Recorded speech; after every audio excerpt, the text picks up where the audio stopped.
Magandang araw! Narito tayong muli upang mag-aral ng asignaturang Entrepreneurship.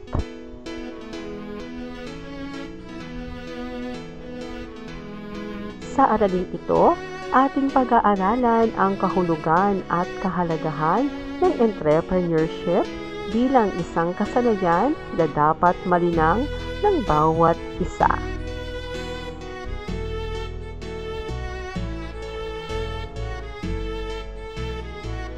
Ang tindahan ni Mang Nani.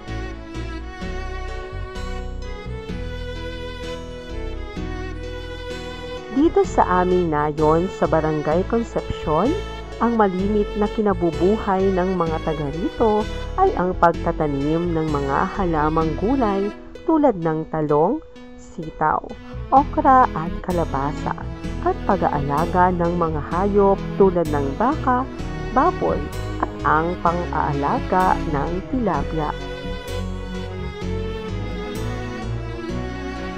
Isinarito si Mang Nani na may-ari ng isang sari-sari store sa may kanto ng Sabang sa nasabing barangay.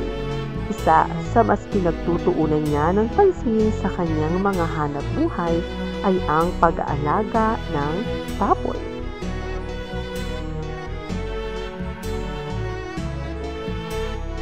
Maaga siyang nagtutungo sa kanyang mga alaga upang siya mismo ang mag-asikaso ng pagpapakain at paglilinis ng mga kulungan nito. Tunay na napakasipag at matiyaga ni Mang Nani sa pag-aalaga sa kanyang mga hayop.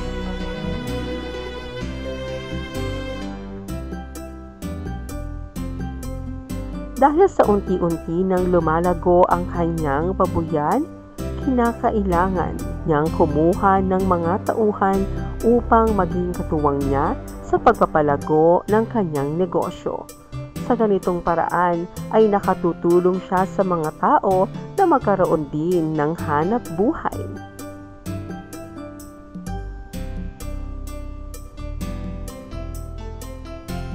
Bukod sa pagtitinda niya ng mga kinatay na hayop sa kanilang tindahan, ay nagdadala na din siya sa palengke ng karne upang mas madagdagan pa ang kanyang kita.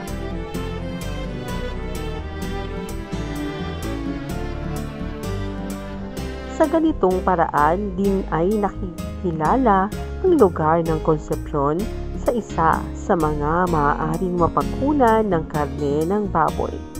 Dahil na rin sa karamihan ng kanyang kinakatay na baboy, nag-isip na din siya ng iba't ibang maaaring maging produkto na mula sa kanyang mga alagang hayop. Sa tulong ng anak niya, gamit ang makabagong teknolohiya, ay nakapagbebenta na rin siya ng kanyang mga produkto sa pamamagitan ng pag-online at pagpo-post nito sa Facebook.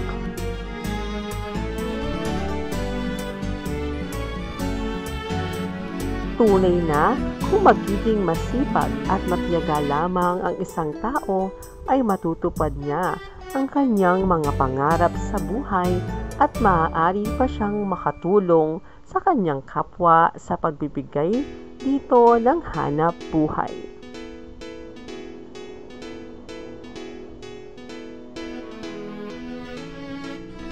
Gawin natin. Sagutin ang mga sumusunod na tanong.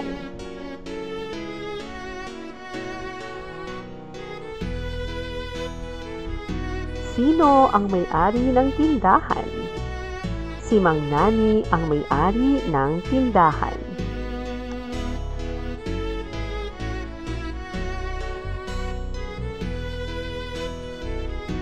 Saang lugar nakatayo ang kanyang tindahan?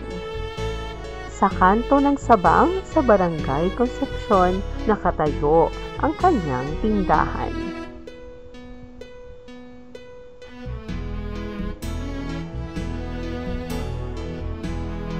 Ano-ano ang malimit na ikinabubuhay ng mga taga-Barangay Concepcion? Ang malimit na kinabubuhay ng mga taga rito ay ang pagtatanim ng mga halamang gulay at pag-aalaga ng mga hayop.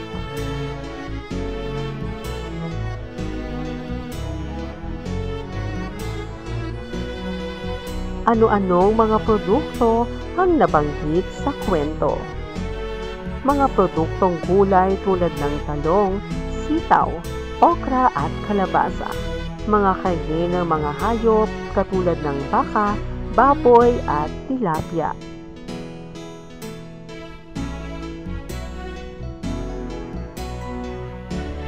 Ano ang katangiang taglay ni Mang Nani batay sa kwento?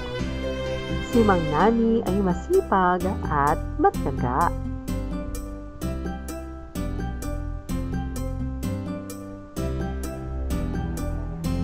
Sa mga nabanggit na alaga ni Mang Nani, alin ang mas binigyan niya ng panahon upang mas palago at mapagyaman ito? Pinagtuunan niya ng pansin ay ang pag-aalaga ng baboy.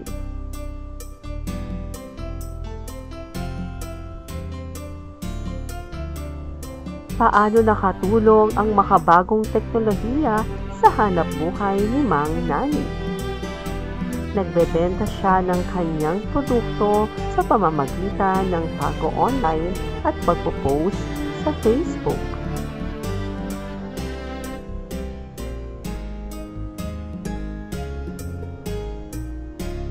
Gawin natin. Basahin mabuti ang mga sumusunod na tanong. Piliin ang letra ng tamang sagot.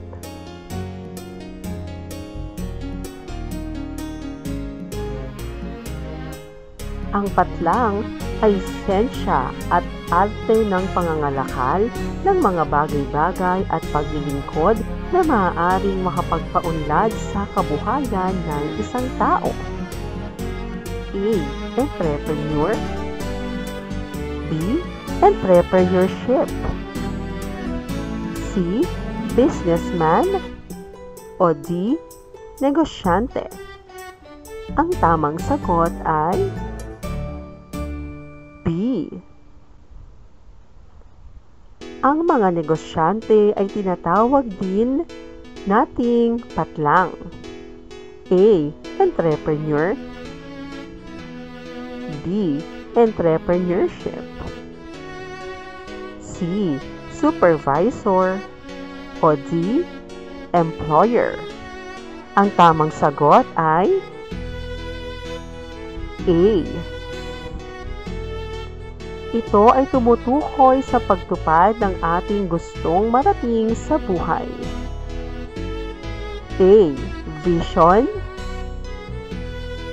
B. Estratehiya. C. Pagtitiyaga. O D. Ambisyon. Ang tamang sagot ay C. Ang pangunahing gawain ng negosyong nagbibigay serbisyong may patlang ay ang pagbibigay ng komportable at kasiyasyang paglilingkod. A. Personal view. B. Personal like. C. Personal touch. O D. Personal interest. Ang tamang sagot ay C. Nagpapakilala ng bagong patlang sa pamilihan ang entrepreneur. A. Teknolohiya. B. Tao. C.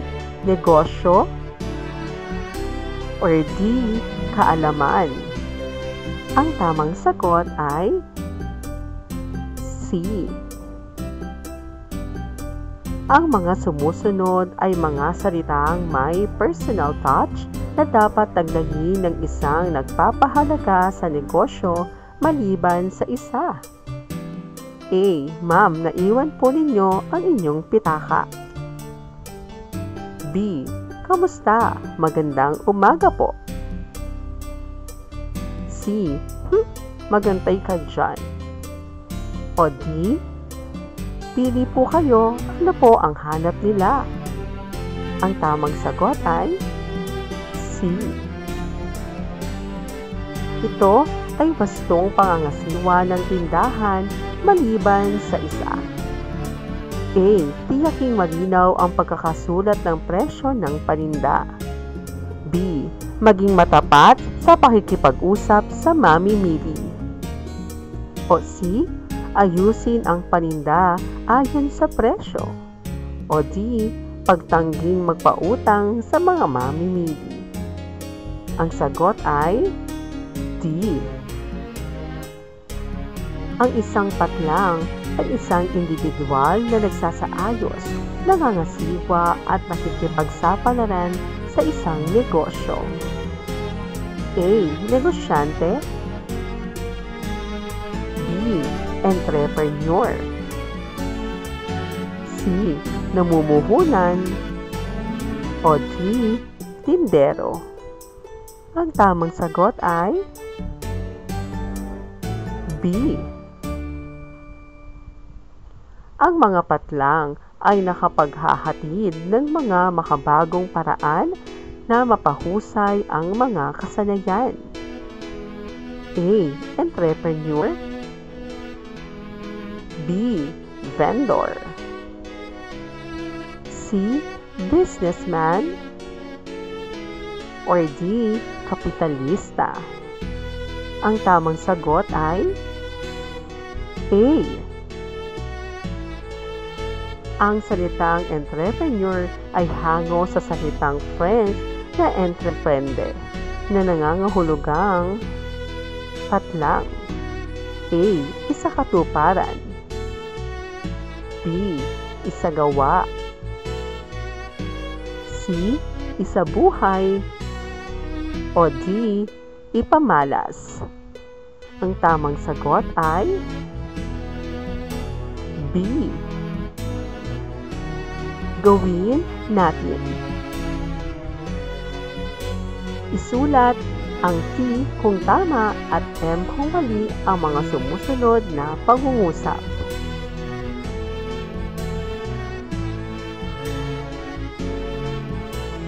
Kailangan sa negosyo ang pagbibigay ng serbisyong mabilis at nasa tamang oras. Letrang T. Sa pangangasiwa ng negosyo, hindi kailangan na may kasanayan at kaalaman sa proyektong pinagbibili. M. Maaaring magsimula ang isang negosyo kahit sa maliit na punuan lamang. T. Mas madaling maipagbili sa mataas na halaga ang mga produkto kung mataas ang uri ng mga ito. T. Ang salitang entrepreneur ay hango sa salitang French na entreprendre na nangangahulugang isagawa. T. Ano ang entrepreneurship?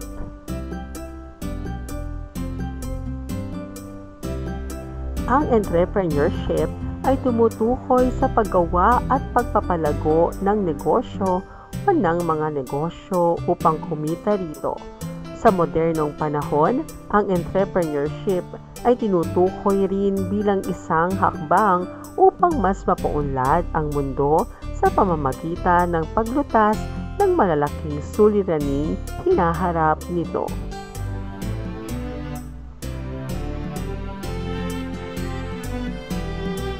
Ang entrepreneurship ay isang sining at kakayahan sa pagnegosyo.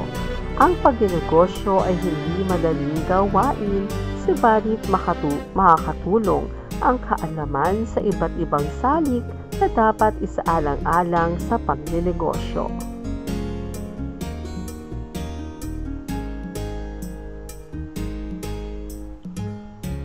Ano ang kahulugan ng entrepreneur?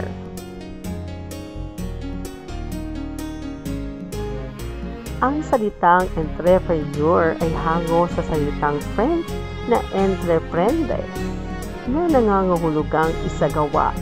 Ang isang entrepreneur ay isang individual na nagsasaayos, nangangasiwa at nakikipagsapalaran sa isang negosyo.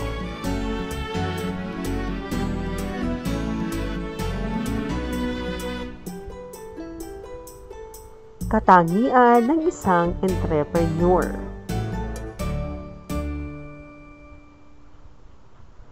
May iba't ibang katangian ang isang entrepreneur. Ito ay ang mga sumusunod.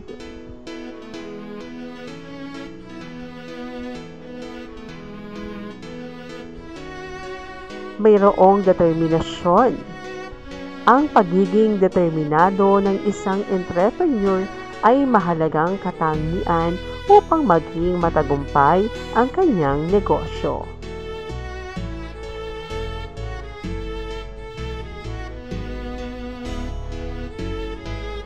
Kung may determinasyon ang isang entrepreneur, kahit may mga problemang kinakaharap sa negosyo ay kanyang malalagpasan.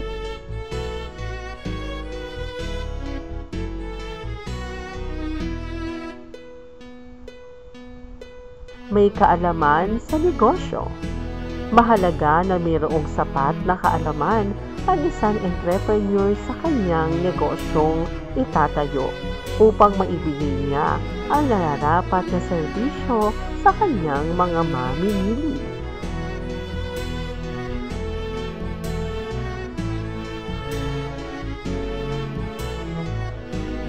Nagtataglay ng marketing skills.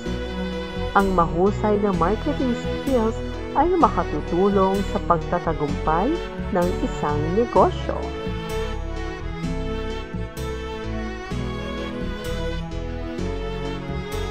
Ang isang entrepreneur ay dapat mahusay mag-isip ng mga paraan upang makilala ang kanyang negosyo.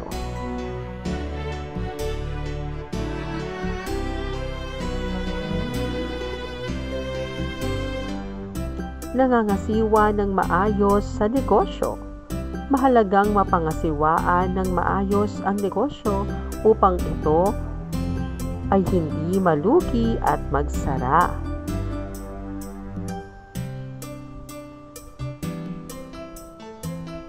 Nakikipagsapalaran sa negosyo. Ang isang entrepreneur ay dapat marunong makakita ng oportunidad sa pagpapalago ng kanyang negosyo.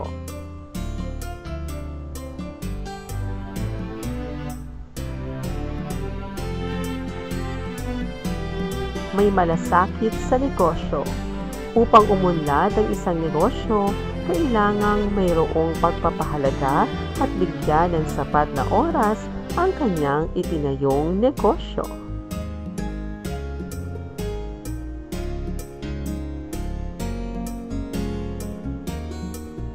Mahusay na pakikipagkapwa. Isang mahalagang katangian ng entrepreneur ay ang pagiging mahusay sa pakikitungo sa ibang tao upang makaakit ng mga regular na customer.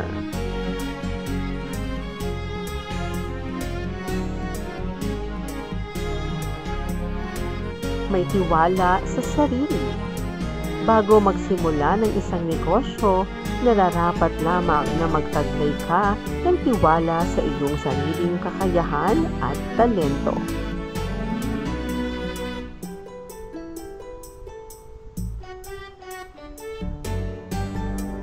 Marunong tumanggap ng opinyon ng iba. Mahalaga na bilang may isang negosyo na ikaw ay bukas sa mga komento at opinyon ng iba sa ikabubuti ng iyong serbisyo.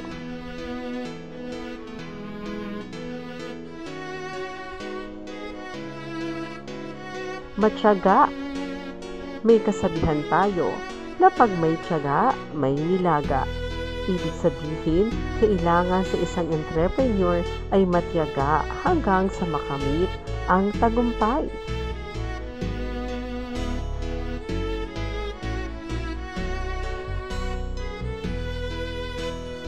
Kahalagahan ng isang entrepreneur.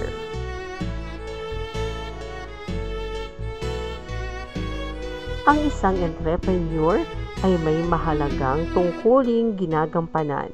Ito ay ang mga sumusunod.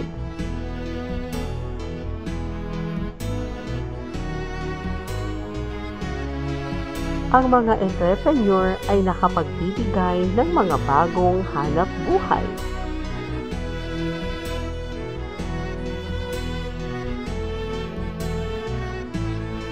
Ang mga entrepreneur ay nagpapakilala ng mga bagong produkto sa pamilihan.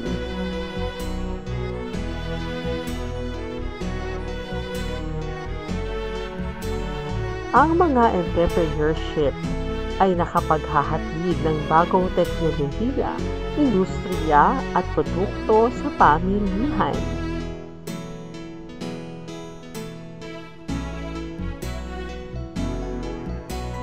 Ang mga entrepreneur ay nakakadiskubre ng makabagong paraan na nagpapahusay ng mga kasanayan.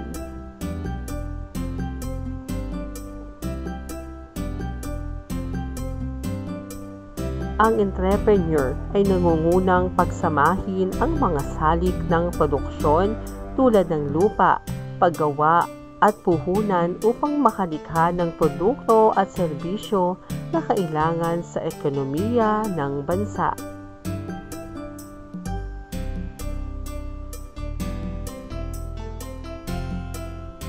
Mga negosyo na matatagpuan sa pamayanan. Tahian. Ito ay negosyo kung saan gumagawa ng mga damit, basahan o anumang produkto gawa sa tela sa pamamagitan ng makina.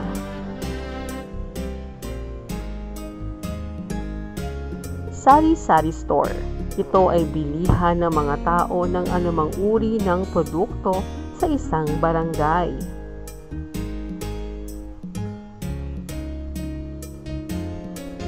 Karinderya. Negosyo kung saan kumakain ang mga tricycle driver, mag-aaral at nag-oopisina sa murang halaga.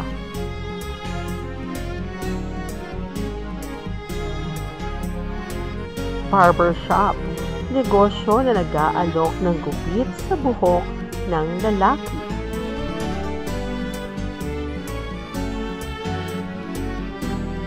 Vulcanizing shop. Negosyo kung saan ginagawa ang butas ng gulong ng mga motor.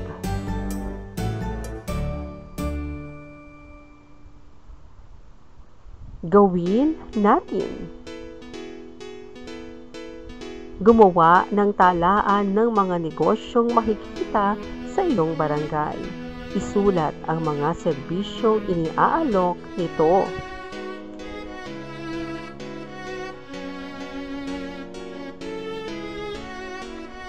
Negosyo sa aming barangay. Sari-sari store. Pagbebenta ng mga sari-sari produkto. Karinderya. Pagbebenta ng mga lutong pagkain. Computer shop. Pagpapaarkila ng mga computer para sa gawain ng eskwelahan at libangan. Barbershop. Paggugupit ng mga buhok. Fruit store or stall. Pagbebenta ng mga prutas. Gawin natin. Kung ikaw ay mabibigyan ng pagkakataon na magkaroon ng sariling negosyo, tulad halimbawa ng tindahan, sa paanong paraan mo ito mapapaunlad?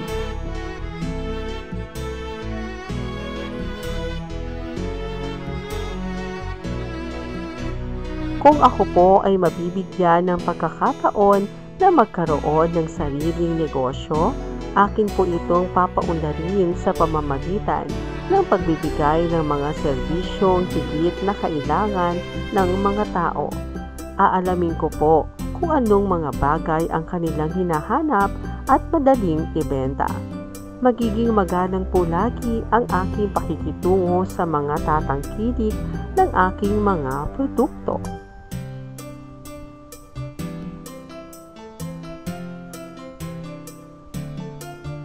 Gawin natin.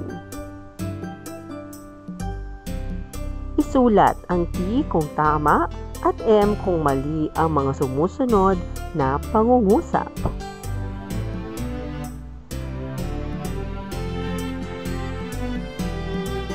Ang isang negosyo ay dapat walang personal touch basta nasisilbihan ang mga mamimili. M.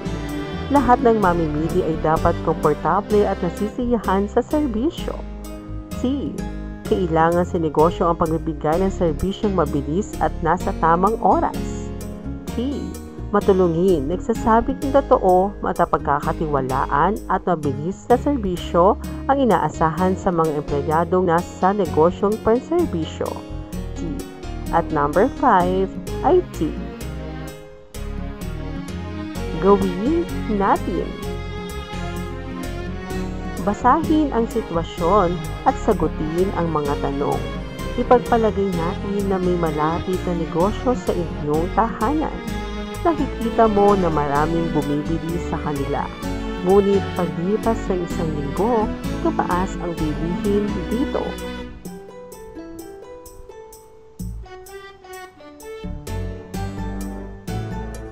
Sa iyong palagay, ano ang naging epekto ng pagtaas ng presyo sa mamimili? Sa pagtaas po ng presyo ng bilihin, marahil po ang mga mamimili sa negosyo na iyon ay mababawasan at hahanap ng ibang mapagbibilhan na may murang halaga.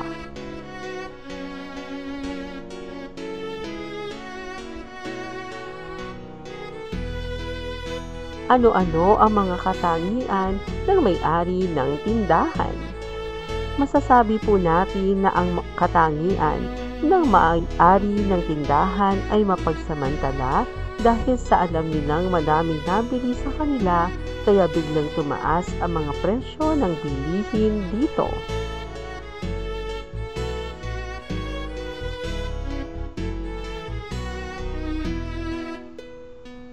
Makakatulong kaya ito sa pagsulong ng kabuhayan ng bawat isa? Sa aking pong palagay ay hindi, dahil sila po ay nanlalamang sa kanilang mga kapwa.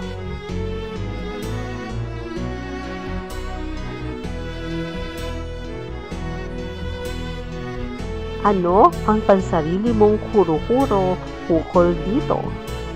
Mas makabubuti pong laging maging tapat sa ating kapwa sa pamamagitan ng pagbibigay ng mga serbisyong naaangkop sa kanilang pangangailangan.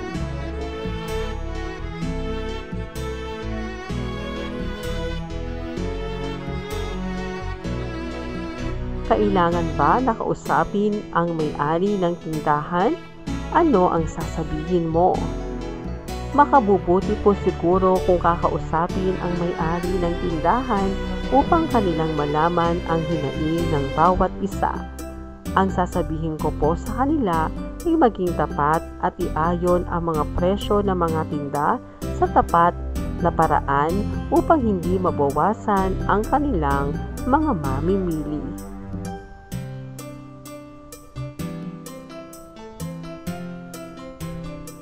Gawin natin.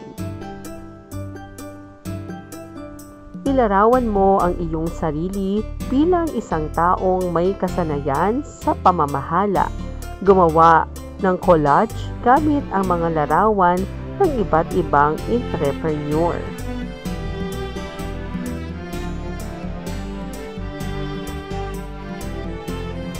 Bilang isang mag-aaral, masasabi kong may kakayahan rin ako sa pamamahala sa pamamagitan ng pagbibigay ko ng sapat na oras sa aking pag-aaral. Natatapos ko ng mabilis at naipapasa sa takdang oras ang aking mga module.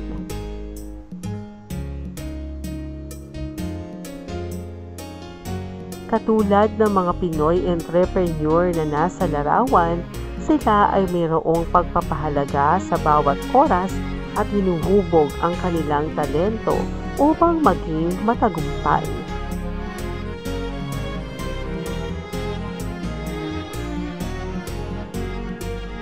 Gawin natin. Sa panahon ngayon na nakakaranas tayo ng pandemya, usong-uso ngayon ang pagbebenta ng mga produkto sa pamamagitan ng internet. Sa iyong sariling pamamaraan, sa paanong paraan mo sila mahihigitan sa kanilang ginagawang pagbebenta ng mga produkto.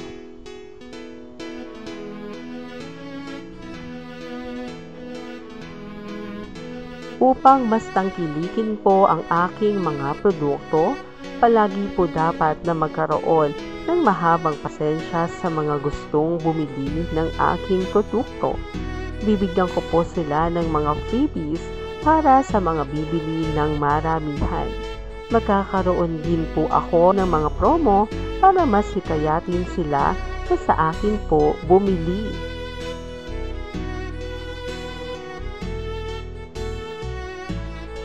Gawin natin. Kung ikaw ay isang tagapamahala ng isang tindahan, ilarawan mo ang iyong sarili bilang isang taong may kasanayan sa pamamahala. Gumawa ng portfolio sa pamamagitan ng pagtitipon ng mga ginupit na larawan ng tindahan. Sumulat ng 3 hanggang 5 pangungusap na naglalarawan sa iyong pangarap na tindahan.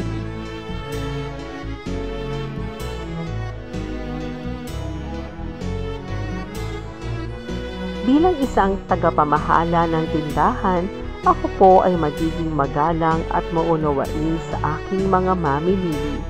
Bibigyan ko po sila ng tapat na presyo at serbisyo.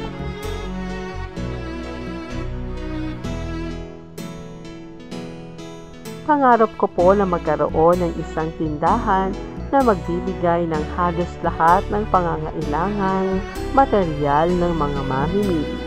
Isang tindahan na nabibigay ng maayos na serbisyo at makatutulong sa pamayanan.